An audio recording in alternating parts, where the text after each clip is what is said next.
last video, I showed you which camera I would choose if I could only pick one camera and one lens, and that's all I could ever have. This video, I'm going to show you if I could have one camera with two lenses. Now the last one, the one camera with one lens, would be a full-frame Sony a7 III with a Zeiss 55 1.8 because it's a good all-purpose lens. But in this case, I'm going to switch to something different. If I could have one camera with two lenses. Now this is a smaller setup because I like to keep things small. What's important to me is to have blurry backgrounds, nice bokeh with, depth of field. But I want to keep the camera as small as possible. So that's what this is here. This is what I'm going to show you. I love this camera. The only reason I picked the a7 III is because it's full frame, and if I had to have something that required really professional, high quality, fancy, big, sharp stuff, it would be full frame. But in this case, I'm having a little bit more fun.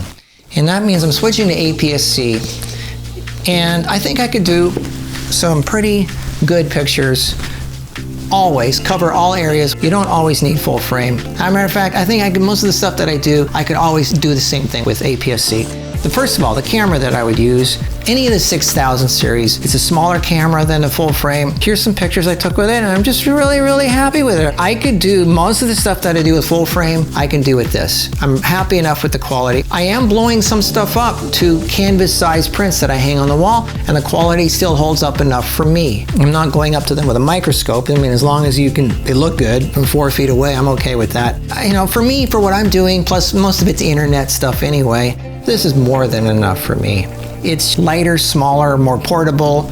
You can take this anywhere. You can take this to your restaurant. You can take it when you're just going out on the town with your girlfriend, whatever. And it takes great professional looking pictures. So it's like the best of both worlds. It's smaller, more compact, but it's an interchangeable lens camera, and you can still take really cool looking pictures with it and have your blurry background. So here's the two lenses that I choose. The first one, which is this one, is a Sigma 30mm 1.4. This is a nice, good, all-purpose wide-angle lens. It's not too wide and it's not too narrow. It's great for doing general purpose where you want to see some of the landscape in there, but you're doing, most of what I do is portrait, just pictures of Kara, just a person with a little bit of landscape showing. So this is good enough for that. I like this, and the other lens that I choose for my second one is another Sigma 56 1.4. Look how small that is. That's a tiny little lens. This thing has some amazing bokeh, blurry background. It just takes great shots, super fast autofocus. Have a look at these two lenses here. Look how small these are. This is the 56 and this is the 30. Two Sigmas, really good autofocus, really good bokeh. Both of them, even the 30 has great creamy backgrounds. And the camera, look how small the camera is. So when I go out on the town or go on, traveling, and I just want to have something small, but still have interchangeable lens, still be able to get the blurry background, and have off-camera flash, which I do a lot, the 6000 series, any of the 6000 series cameras by Sony. I tried Nikon, I tried Canon, I tried Fuji, I tried all the other ones, but I keep coming back to Sony. This is just my preference. Everybody's different. I really am happy with the 6000 series, so if I could have one camera with two lenses, it would be any of the 6000 series Sony APS-C crop sensors with a Sigma 30 and a Sigma 56 1.4. I added an eye cup so I can see in bright sunlight.